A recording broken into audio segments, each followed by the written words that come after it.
பூரணமாய் நம்புகிறேன், விசுவாசிக்கிறேன், அறிக்கை செய்கிறேன். இந்த நாள் ஆரம்பத்திலிருந்து பெந்தேகோஸ்து நாள் என்று சொல்லப்படுகிற அந்த ஞாயிற்றுக்கிழமையிலே நம்மை கொண்டு இந்த சபையிலே கர்த்தர் பெரிய காரியங்களை செய்ய போகிறார். ஹல்லேலூயா. நீங்கள் விசுவாசித்தால் இன்றைக்கு தேவனுடைய அபிஷேகத்தை இன்றையிலிருந்து நீங்க உணர போறீங்க. ஹல்லேலூயா. நான் பரிபூர்ணமாய் நம்புகிறேன், கர்த்தர் நம்ம மத்தியிலே பெரிய காரியங்களை செய்ய போகிறார். பாருங்க, இன்றைக்கு ஒருவர் என்னுடைய சபைக்கு வந்தார், நம்ம சபைக்கு வந்தார், நம்முடைய அலுவலகத்துக்கு வந்தார். அவர் கொஞ்ச நேரம் என் கூட பேசிட்டு இருந்தார். அவர் பேசிட்டு இருக்கும்போது ஒரு நபரை குறித்து பேசினார். இந்த சொல்ல வேண்டிய இந்த பகுதியிலே அது மிக முக்கியமாக ஒரு காரணமாய் காணப்படுகிறது, நான் சொல்ல வேண்டும். அது அவர் சொன்னார், ஒரு கிறிஸ்தவல் சபை விசுவாசி, நல்ல ஒரு ஊழியக்காரி, பகிரங்கமாக கர்த்தருக்கு சாட்சியாக சொல்லிருந்தவங்க இன்றைக்கு தங்களுடைய மனம் கெட்டு போகி தாங்கள் நினைக்கிறது எதுவோ அதுதான் ஆவியானவர் பேசுகிறார் என்று சொல்லி தன்னுடைய குடும்பத்திலே ஒரு பெரிய பாதிப்பை கொண்டு வந்திருக்கிறாங்க. என்ன பண்ணியிருக்கிறாங்க? ஒரு சின்ன 2-3 காரியத்தை சொல்கிற பாருங்க. ஆண்டவர் சொன்னாராமா, ஆவியானவர் சொன்னாராமா, இந்த பெங்களூர் பட்டணத்தில் ஒரு பெரிய அழிவு இன்னும் ஒரு வாரத்தில் வரப்போகுது. ஆகவே உன்னுடைய வீடு முழுசும் சாப்பாட்டு பொருட்களாக நிரப்பி வச்சுக்கோ. காரை எடுத்துகிட்டு போய் 7 லட்சத்துக்கு சாப்பாட்டுக்கு தேவையான அரிசி, பருப்பு, பூண்டு, காய்கறி எல்லாம் வாங்கிட்டு 7 லட்சத்துக்கு அந்த வீட்டு மேலே ரொப்பிட்டாங்களாமா. மாத்திரமல்ல, பல ஆயிரத்துக்கு இந்த மருந்துகளை எல்லாம் சேர்த்து வச்சு அடுக்கி வச்சிருக்கிறாங்களாமா. வரவங்களாம் கூப்பிட்டு, ஆண்டவர் போறாரு, இப்போ வர போறாரு, என்கிட்ட பேசிட்டு இருக்கிறாரு, இப்போ வராரு, இப்போ பேசிட்டு இருக்கிறாரு, எப்படி சொல்லி அவங்களுடைய மனதை சாத்தானுடைய செவிக்கு சத்தத்துக்கு ஒப்பு கொடுத்துருக்குறாங்க. பாருங்க, நல்ல கேளுங்க. சத்தியத்தை அறிவீர்கள், சத்தியம் உங்களை விடுதலை ஆக்கும். இன்றைக்கு ஒளியின் தூதன் இப்பேற்பட்ட ஒரு வேஷத்தை போட்டு கிறிஸ்தவர்களுக்குள்ளாக ஒரு பெரிய ஒரு கலக்கத்தை கொண்டு வந்திருக்கிறான். அவங்க என்னையும் கூப்பிட்டு சொன்னாங்க, உங்க பின்னால யாரோ இருக்காங்க, உங்களை அழிக்கிறதுக்கு பார்க்குறாங்க, வரவங்க போறவங்க எல்லாத்தையும். ஆனால் என்ன நடந்தது என்னன்னா, நம்முடைய வாழ்க்கை ஒரு சரிசமமான ஒரு பகுதியை காணப்படணும். எதுவும் உச்சக்கட்டத்துக்கு போகக்கூடாது. அது மாத்திரமல்ல, எந்த ஒரு காரியத்தையும் நாம் ஆழமாய் அறிந்து அந்த அறிவிலே நம்ம செயல்பட வேண்டும். ஆகவே தான் இந்த நாளிலிருந்து 10 நாட்கள் நாம் உபவாசம் என்று சொல்லி, பரிசுத்த ஆவியினுடைய நாள் என்று சொல்லி, நாம் 10 நாட்கள் இந்த உபவாசத்தில் கர்த்தருடைய வார்த்தைகளையும் அது மாத்திரமல்ல அவரை இன்னுமாக பெற்றுக்கொள்ளவும் நாங்கள் வந்திருக்கிறோம். நான் ஒரு 10 நிமிஷம் இல்லை 20 நிமிஷம் உங்களோட கூட பேச போகிறேன். இன்ற நாள் பரிசுத்த ஆவியானவரை நான் உங்களுக்கு அறிமுகப்படுத்துகிறேன் இது முதல் நாளில். அதனால் நீங்கள் கூர்ந்து கேளுங்க, எழுதி வச்சு கொள்ளுங்க. இது உங்களுக்கு ரொம்ப ஆசீர்வாதமாக இருக்கும். ஏன்னா மற்றவங்களுக்கு இது சொல்வதற்கு ரொம்ப பிரயோஜனமாக இருக்கும். நல்லா கேளுங்க. இப்போது ஜேம்ஸை நான் கூப்பிடுறேன் ஞாயிற்றுக்கிழமை நாளில். இப்பொழுது ஜேம்ஸ் அவர்கள் வருவார்கள். நம்முடைய சபைக்கு வந்திருக்கிற இந்த கெஸ்ட்டை அறிமுகப்படுத்துவார்கள் என்று சொல்லி ஜேம்ஸை கூப்பிடுறேன். ஜேம்ஸும் முன்னுக்கு வராரு, அவரும் வராரு. ஜேம்ஸுக்கு அந்த கெஸ்ட்டை பற்றி ஏதோ 1-2 தான் தெரியும், ஆனால் ஆழமாக அவரை பற்றி தெரியாது. ஆகவே ஜேம்ஸ் முன்னா அந்த கெஸ்ட்டை அறிமுகப்படுத்தும் போது அவர் என்ன பண்ணுவார்னா தடுமாறுவார். ஏன்னா அவரை பற்றி ஆழமாக தெரியல, அவரை குறித்துதான ஒரு அறிவு இல்லை. மேலோட்டமாக தெரியுது, ஆனால் ஆழமான ஒரு அறிவு இல்லை. அந்த ஒரு பழக்கம் வழக்கம்லாம் அவருக்கு தெரியாது. ஆகவே அவர் தடுமாறி 2 வார்த்தை பேசிட்டு போயிடுவார். அதே மாதிரி தான் இன்னைக்கு கிறிஸ்தவர்களுக்கு பரிசுத்த ஆவியானவர் குறித்துதான ஒரு நிலைமை. ஆவியானவர் இருக்கிறாரு, அவர் செயல்படுகிறார் என்ற எல்லா காரியங்களும் தெரியும். ஆனால் அவரை குறித்துதான ஒரு ஆழமான ஒரு அறிவு, அவரை குறித்துதான ஆழமான ஒரு சத்தியம் என்னவென்று சொல்லி அவருக்கு தெரியாது. ஆனால் இந்த நாட்களிலே நாம் பரிசுத்த ஆவியானவரை குறித்து 10 நாட்கள் தியானிக்க போகிறோம். அதுக்கு பின்பதாக முழுமையாய் அவரை அளவில்லாமல் பெற்றுக்கொண்டு நாம் அநேகருக்கு ஆசீர்வாதமாய்க்க போகட்டும். நான் உங்களுக்கு சொல்ல வருகிற காரியம், இயேசுவானவர் எப்படி இந்த பரிசுத்த ஆவியானவரை தன்னுடைய சீசர்களுக்கு அறிமுகப்படுத்தினார் என்று சொல்லி ஒரு வார்த்தையில் நாம் படிப்போம். யோவான் 16ஆம் அதிகாரம் 13வது வசனம். யோவான் 16:13. இங்கு இயேசுவானவர் தன்னுடைய சீசர்களை பார்த்து சொல்கிறார், இன்னும் அநேக காரியங்களை நான் உங்களுக்கு சொல்ல வேண்டியதாக இருக்கிறது, அவைகளை நீங்கள் இப்பொழுது தாங்க மாட்டீர்கள். அப்பேற்பட்ட காரியங்கள் எல்லாம் நிறைய பேச வேண்டியது இருக்குது. ஆனால் உங்களுக்கு அதை பெற்றுக்கொள்ளுகிற அந்த திறமை உங்களுக்கு இல்லை. ஆனால் இப்போ உங்களுக்கு ஒருத்தர் அறிமுகப்படுத்துகிறேன் பாருங்க சொல்லிட்டு சொல்றாரு, சத்திய ஆவியாகிய அவர் வரும் பொழுது சகல சத்தியத்துக்குள்ளும் உங்களை நடத்துவார். அவர் தம்முடைய சுயமாய் பேசாமல் தாம் கேள்விப்பட்டவைகள் யாவையும் சொல்லி வரப்போகிற காரியங்களை உங்களுக்கு அறிவிப்பார். அவர் என்னுடையதில் எடுத்து உங்களுக்கு அறிவிப்பதினால் என்னை மகிமைப்படுத்துவார். பிதாவினுடையவைகள் யாவையும் என்னுடையவைகள், அதனாலே அவர் என்னுடையதில் எடுத்து உங்களுக்கு அறிவிப்பார் என்றார். பாருங்க, இயேசுவானவர் பரிசுத்த ஆவியானவரை குறித்து சீசர்களுக்கு எப்படி அறிமுகப்படுத்துறார் சொல்லி பாருங்க. இன்றைக்கு வருகிற நாட்களிலே ஆவியானவர் நம்முடைய வாழ்க்கையிலே அவருடைய செயல்பாடுகள் என்ன, பரிசுத்த ஆவியானவரை பெறுவது குறித்துதான தகுதிகள் என்ன, அவர் நம்முடைய வாழ்க்கையில் என்னென்ன செய்யக்கூடும், நாம் நம்முடைய வாசலை, நம்முடைய கதவுகளை திறந்து கொடுத்தால் என்கிற காரியங்களை நாம் பார்க்க போகிறோம். இன்றைக்கு 3 காரியங்களை உங்களோடு கூட பகிர்ந்து கொள்ள இருக்கிறேன். அதாவது 3 முக்கியமான சத்தியங்கள். முதலாவது காரியம், ஆதியாகமம் 1ஆம் அதிகாரம் 2வது வசனத்தை படிக்க கேட்போம். ஆதியாகமம் 1ஆம் அதிகாரம் 2வது வசனம். இன்றைக்கு நாம் பார்க்க போகிற காரியம் இந்த ஆவியானவரை அறிமுகப்படுத்துகிற ஒரு காரியம். அவர் எப்பேற்பட்டவராமா? அவர் சர்வ வல்லமை உடையவர். அவர் சர்வ வல்லமை உள்ளவர். சொல்லுங்க, பரிசுத்த ஆவியானவர் சர்வ வல்லமை உள்ளவர். இதை நீங்க மறக்க கூடாது. இப்போ திருத்துவத்தில் பிதா, குமாரன், பரிசுத்த ஆவியானவர்னா இந்த பரிசுத்த ஆவியானவர் 3வது கிரேடு அப்படின்ற ஒரு நினைப்பு உங்களுக்கு இருக்கக்கூடாது. சத்தியமாக சொல்ல போனோம்னா, உண்மையை சொல்ல போனோம்னா, ஆதியாகமத்தில் நீங்கள் முதல் 1-2 வசனங்களை படிச்சுன்னா ஆவியானவர் தான் முதல் இடத்தை வகிக்கிறார். அவர் பூமியில் மேல் அசைவாடிட்டு இருந்தார் முதல்ல. அதுக்கு பின்பதாக தான் பிதாவானவர் சொன்னார், நாம் இப்பொழுது என்ன பண்ணுவோம், இந்த காரியங்களை ஒழுங்குபடுத்துவோம் என்று சொல்லுகிறப்போ. ஆகவே படிக்க கேட்போம். ஆதியாகமம் 1ஆம் அதிகாரம் 2வது வசனத்தை படிங்க.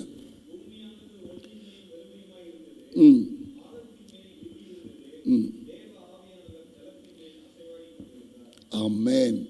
பாருங்க, தேவனுடைய பரிசுத்த ஆவியினுடைய வல்லமை பாருங்க. அப்புறம் எப்பேற்பட்டவங்க? வல்லமை உடையவர். அவர் வல்லமை உள்ளவர்.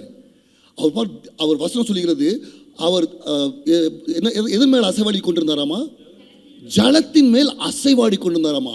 இது எபிரேய பாஷையிலே அது மூல கருத்துக்களை பார்க்கும் பொழுது, ஒரு கோழி முட்டை விடுறதுக்கு எப்படி அடக்காக்குதுங்களா, அதே மாதிரி தான் அவர் அடக்காத்துட்டு இருக்கிறாராமா.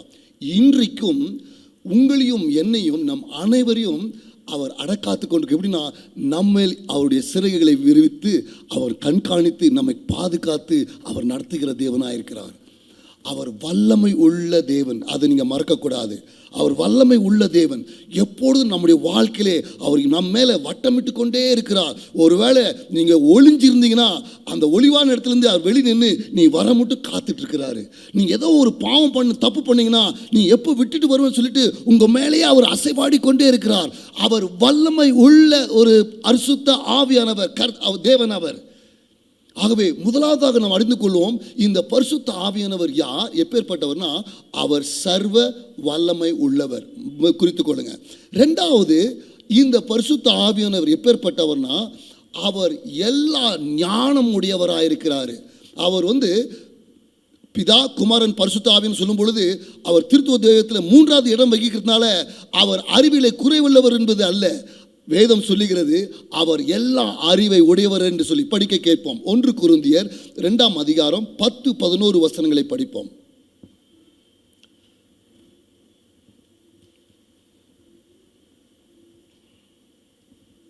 1 கொரிந்தியர் 2ஆம் அதிகாரம் 10-11 வசனங்களை படிங்க.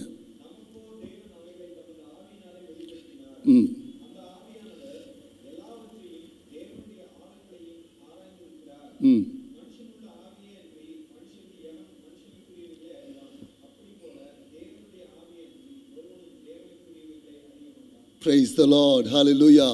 அப்படின்னா என்ன அர்த்தம்னா, இந்த ஆவியானவர் எல்லாம் அறிந்திருக்கிறார்.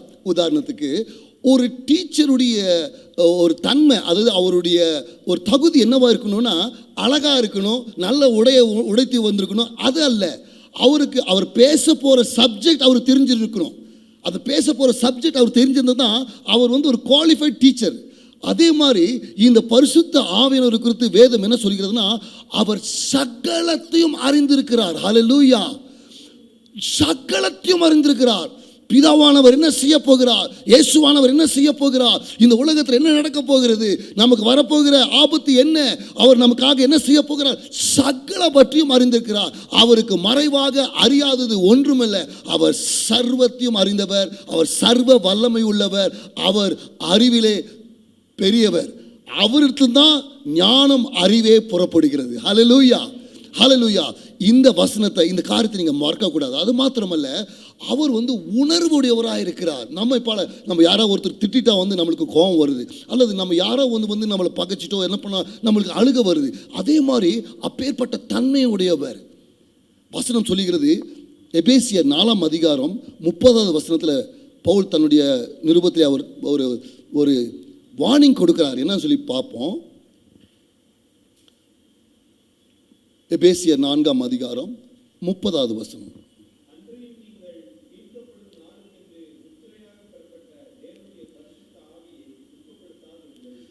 மறுபடியும் படிங்க சாரதி.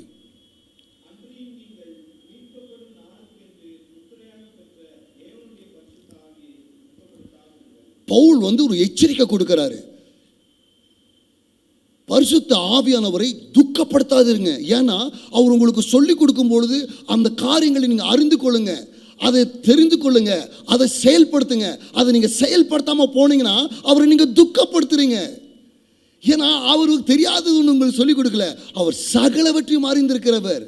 அந்த பரிசுத்த ஆவியானவர் சகலவற்றையும் அறிந்திருக்கிறவர். ஆகவே அவர் சொல்லும் பொழுது நீங்கள் செயல்படணும், கீழ்ப்படணும்னு சொல்லிட்டு நான் இப்போ கேட்குறேன், எத்தனை பேர் சொல்ல முடியும் பரிசுத்த ஆவியானவர் என்னோட கூட பேசுகிறார் சொல்லி எத்தனை பேர் சொல்ல முடியும்?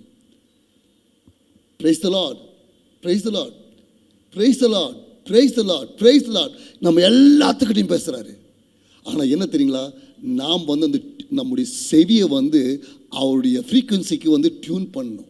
இந்த உலக சத்தத்தை நம்ம அதிகமாக கேட்டோன்னா அவருடைய சத்தத்தை கேட்க முடியாது. அதனால தான் நம்முடைய சபையை நான் அதிகமாக உற்சாகப்படுத்துறது, அதிகால வேலையில் எழுந்து நம் ஆண்டவரிடத்துல ஸ்தோத்திர துதி பலிகளெல்லாம் ஏறெடுத்த பின்பதாக எனக்கு அது வேணும் இது வேணும்னு கேட்குறத விட, ஆண்டவரே நீங்கள் என்னோட கூட பேசணும்னு சொன்னீங்கன்னா ஆண்டவர் இனிமையாய் பேசுவார். என்னுடைய வாழ்க்கையினுடைய அனுபவத்தை நான் சொல்லட்டும்.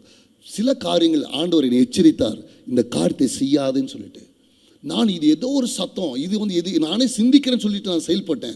அதனுடைய விளைவை நான் அனுபவித்தேன். இன்றைக்கும் பரிசுத்த ஆவியானவர் பேசுகிற தேவர். அவர் ஞானத்தின் இருப்பிடமாக இருக்கிறார். அவரே ஞானம். அவர் நம்மோடு கூட பேசும் பொழுது நாம் சத்தத்துக்கு கீழ்ப்படினோம். முதலாவதாக பரிசுத்த ஆவியானவர் எப்பேற்பட்டவர் நான் சொன்னேன், அவர் சர்வ வல்லமை உள்ளவர். ரெண்டாவது, அவர் ஞானத்தின் இருப்பிடமாக இருக்கிறார். ஒருவன் ஞானத்தில் குறைவுள்ளவனாக இருந்தால் எல்லாருக்கும் சம்பூர்ணமாய் கொடுக்கிறதிலே அவன் கேட்க கடவன், அப்பொழுது அவன் பெற்றுக்கொள்வான். இன்றைக்கு நம்ம ஞானம் சொல்லி கேட்கறத விட இந்த ஆவியானவரை பெற்றுக்கொண்டா 9 கனியும் இருக்குது, 9 வரமும் இருக்குது, எல்லா ஆசீர்வாதமும் இருக்குது. நான் உங்களுக்கு சொல்கிறேன் பாருங்க, இன்னைக்கு எனக்கு சேர்த்து தான் இந்த வார்த்தை கர்த்தர் பேசுகிறாரு. நம்ம எல்லாத்துக்கும் பரிசுத்த ஆவியானவர் இல்லாமல் ஒரு விசுவாசி இந்த உலகத்தில் ஒரு ஜெயமுள்ள கிறிஸ்தவ வாழ்க்கை வாழ முடியாது. பரிசுத்த ஆவியினுடைய ஆளுகை இல்லாமல் ஒரு ஊழியக்காரன் தன்னுடைய ஊழியத்தை அவன் நிறைவேற்றி வெற்றிகரமாய் முடிக்க முடியாது. பரிசுத்த ஆவியானவர் எல்லாருக்கும் முக்கியம், அதிக முக்கியம். நம்ம நேற்றைய தினத்தினுடைய அபிஷேகத்தை பற்றி பேசுறதுக்கு நாங்கள் வரல. நேற்று தினத்தில் நீங்கள் கண்ட தரிசனத்தை குறித்து நீங்கள் பேச வேண்டிய அவசியம் இல்லை.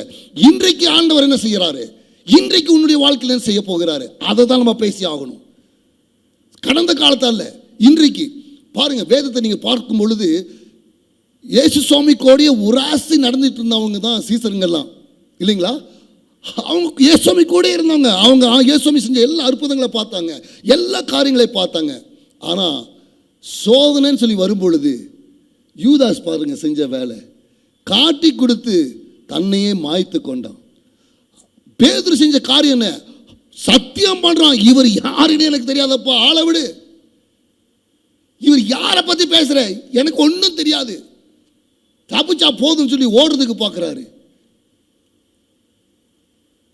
அந்த காலகட்டத்தில் அவங்களிடத்துல இல்லாதவர் யாரு, பரிசுத்த ஆவியானவர்.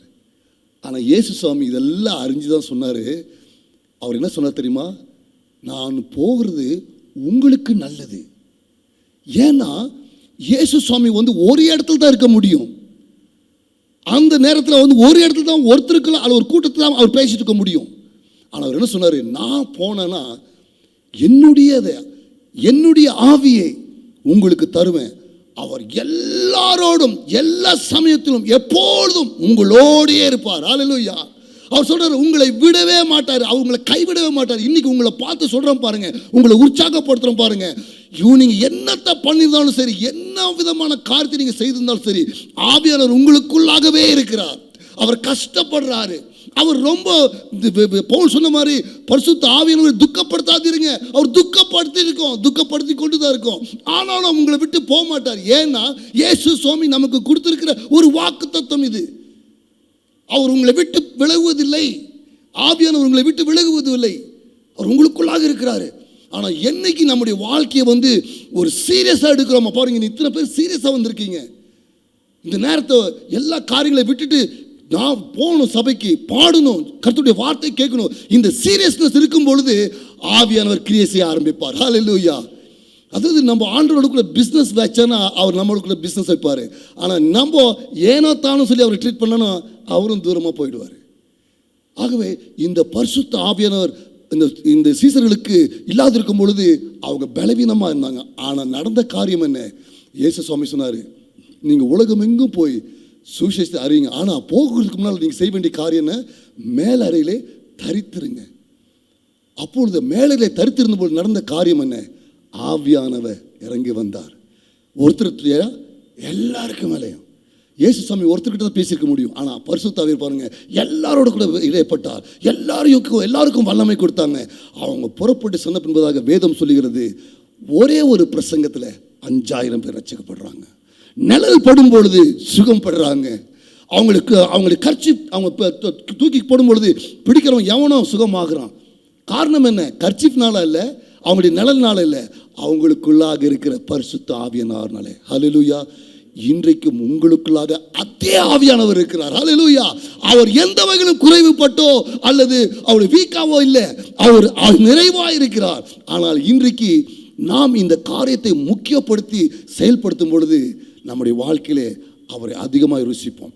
மூன்றாவதாக நான் சொல்லி முடிக்கட்டும், அவர் எல்லா இடத்திலும் இருக்கிறவராக இருக்கிறார். நான் இப்போ சொன்ன வண்ணமாக அவர் ஒரு இடத்துல இல்லை, அவர் எங்கும் நிறைந்திருக்கிறார். ஹல்லேலூயா. அவர் எங்கும் நிறைந்தவராக இருக்கிறார். ஒரு சபை இப்போ சபையில் மாத்திரம் இல்லை, நம்ம வீட்டில் இருக்கிறார், நமக்குள்ளாக இருக்கிறார், நம்ம எங்கே போனால் நாம் கூட இருக்க. படிக்க கேட்போம். சங்கீதம் 139 7 10 வசனங்களை படிங்க. ஹல்லேலூயா. இன்னைக்கு பரிசுத்த ஆவியானவர் குறித்து ஒரு அறிமுகத்தோடு கூட நம்ம ஆரம்பிப்பாங்க. நாளைய தினத்திலிருந்து இந்த ஆவியானவர் குறித்ததான ஆழமான சத்தியத்தையும் நாம் எடுக்க வேண்டிய படிகள், முதல் படி, இரண்டாவது படி எல்லாம் நம்ம படிப்படியாக சென்று இந்த நிறைவானவரை நாம் பெற்றுக்கொள்வோம். படிப்போம். சங்கீதம் 139 7 10 வசனங்கள்.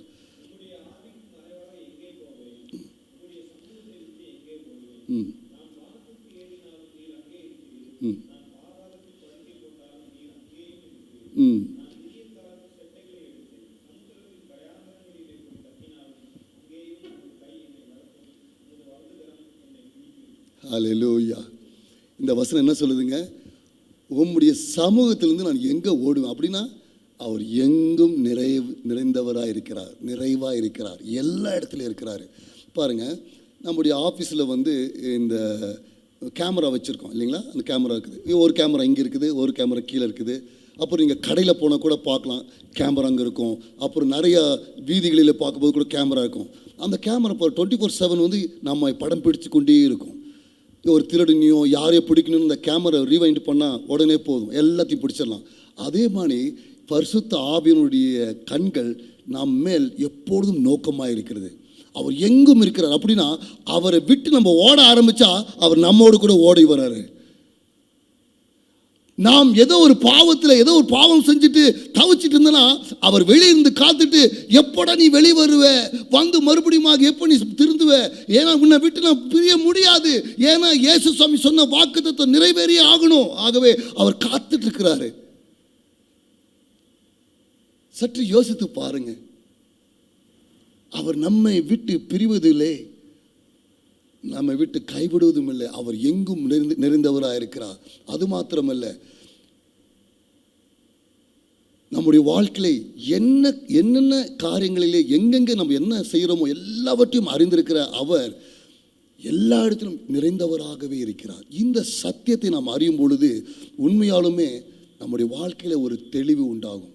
முதலாவதாக, இந்த பரிசுத்த ஆவியானவர் யார்? இவர் திருத்துவத்தின் தேவன். முதலாவதாக பிதா, குமாரன், பரிசுத்த ஆவியானவர். நன்றாக அறிந்து கொள்ளுங்க. இந்த பிதாவை மாத்திரம் நாம் தேவன் என்று சொல்ல முடியாது, இயேசு கிறிஸ்துவை மாத்திரம் தேவன் என்று சொல்ல முடியாது, பரிசுத்த ஆவியானவரை மாத்திரம் தேவன் என்று சொல்ல முடியாது. மூவரும் சேர்ந்து தான் ஒரே மெய்கர்த்தர். ஹல்லேலூயா. ஒரே தேவன். நம்ம வழங்குற 3 கடவுள் அல்ல, ஒரே தேவன் தான். ஆனால் 3 விதமான செயல்பாடுகள் உடையவர்களாக இருக்கிறார். ஆகவே இவர் திருத்துவ தெய்வத்தின் 3வது பகுதி என்று சொன்னால், இவர் தாழ்த்தப்பட்டவரோ அல்லது திறமை அற்றவரோ இல்லது அறியாதவரோ கீழமானவரோ அல்ல. வேதத்தை நான் சுட்டி காண்பித்தேன்.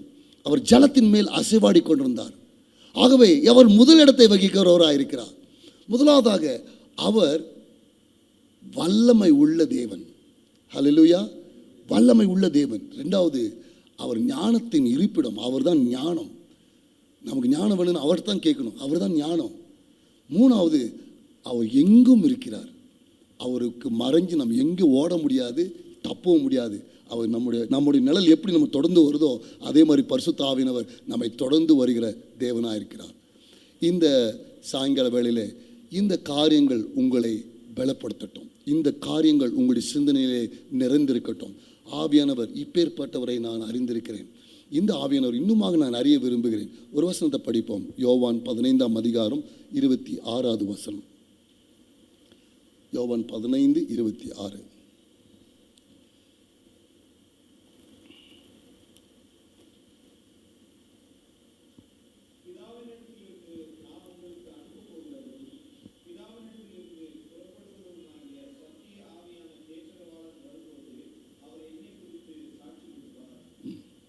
Praise the Lord. மறுபடியும் படிங்க சாரதி.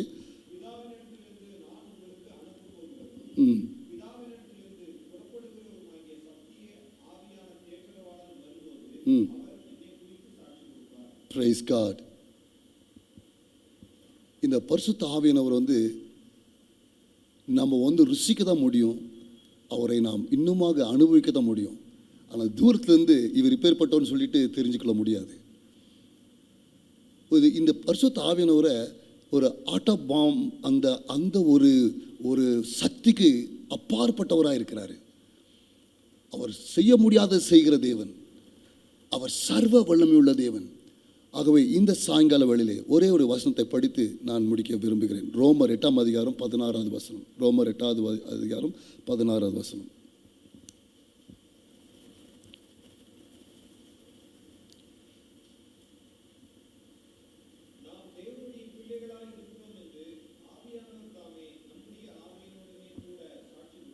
Praise the Lord. Hallelujah. Hallelujah. பிரியமானவர்களே, தேவன் நம்மை நேசிக்கிறது நிமித்தமாக பரிசுத்த ஆவியானவரை கொண்டு நம்முடைய ஒவ்வொரு பாத படிகள் எல்லாவற்றையும் அவர் பார்த்து நம்மை கவனித்து நடத்தி கொண்டு வருகிறார். இந்த நாளிலே இந்த ஆவியானவர் உங்களிலே இன்னுமாக நீங்கள் அறிய வேண்டும், அவரை இன்னுமாக புரிந்து கொள்ள வேண்டும், அவரை இன்னுமாக நீங்கள் ருசிக்க வேண்டும். அவருடைய பிரசன்னத்திலும் அவருடைய அபிஷேகத்திலும் நாம் இன்னுமாக நிறையணும். ஆகவே நம் படிப்படியாக இந்த பரிசுத்த ஆவியானவரை நாம் அறிவோம், அவரால் இன்னுமாக நாம் நிரப்பப்படுவோம். கர்த்தர் தாமே உங்களை ஆசீர்வதிப்பாராக.